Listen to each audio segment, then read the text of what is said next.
അപ്പോൾ ആർ പിയുടെ tickets open ചെയ്ത് കഴിഞ്ഞാൽ അവർക്ക് ഇങ്ങനെ ക്ലസ്റ്റർ ചേഞ്ച് റിക്വസ്റ്റ് കാണാൻ പറ്റും. അപ്പോൾ അവിടെ ജസ്റ്റ് ഒന്ന് ക്ലിക്ക് ചെയ്യാം. ക്ലിക്ക് ചെയ്തതിന് ശേഷം അവർക്ക് ഏത് ക്ലസ്റ്ററിലേക്കാണ് മാറേണ്ടത് എന്നും അതുപോലെ എന്താണ് റീസൺ എന്നും അവിടെ കാണാൻ പറ്റും. അതുപോലെ ഏത് യൂസറാണെന്നുള്ളതും കാണാൻ പറ്റും. സോ അവിടെ ക്ലിക്ക് ചെയ്ത് കഴിഞ്ഞാൽ ആ യൂസറിൻ്റെ ഡീറ്റെയിൽസ് കാര്യങ്ങളൊക്കെ അതിൽ വരും. ഓക്കെ, എന്നിട്ട് ബാക്ക് അടിച്ചിട്ട് നമുക്കിവിടെ റിപ്ലൈ എന്ന് പറഞ്ഞിട്ടുള്ളൊരു ഓപ്ഷനുണ്ട്. സോ ആ റിപ്ലൈ ക്ലിക്ക് ചെയ്യുക.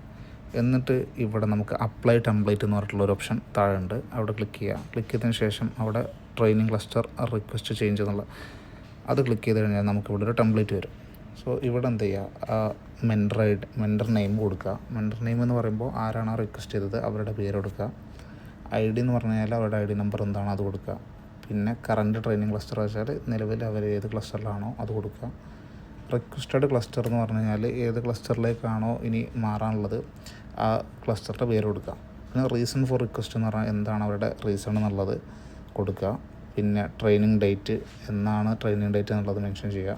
അതുപോലെ അവർക്ക് ചേഞ്ച് ചെയ്യാൻ റിക്വസ്റ്റ് കൊടുത്ത ക്ലസ്റ്ററിലുള്ള ആർ പി ആരാണോ അവരുടെ പേരാണ് name of the resource person in requested cluster എന്നുള്ള അവിടെ കൊടുക്കേണ്ടത്.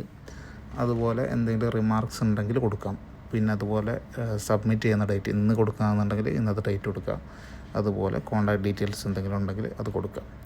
എന്നിട്ട് നമ്മൾ ഈ മുകളിൽ റൈറ്റ് സൈഡിലുള്ള 3 ഡോട്ടിൽ ക്ലിക്ക് ചെയ്യുക. ക്ലിക്ക് ചെയ്തതിന് ശേഷം അവിടെ നമുക്ക് ഏജൻറ്റ് എന്നൊരു ഓപ്ഷനുണ്ട്. അവിടെ ക്ലിക്ക് ചെയ്തിട്ട് ഏതാണോ അവർ മാറാൻ ഉദ്ദേശിക്കുന്ന ക്ലസ്റ്ററിലെ ആർ പി അവരുടെ പേര് ജസ്റ്റ് ഒന്ന് സെലക്ട് ചെയ്ത് കൊടുക്കാം. ശേഷം ടൈപ്പ് ക്ലിക്ക് ചെയ്തിട്ട് അതിൽ ട്രെയിനിങ് ക്ലസ്റ്റർ ചേഞ്ച് എന്നുള്ള ഓപ്ഷനാക്കി കൊടുക്കുക. ശേഷം അപ്ഡേറ്റ് ക്ലിക്ക് ചെയ്യുക.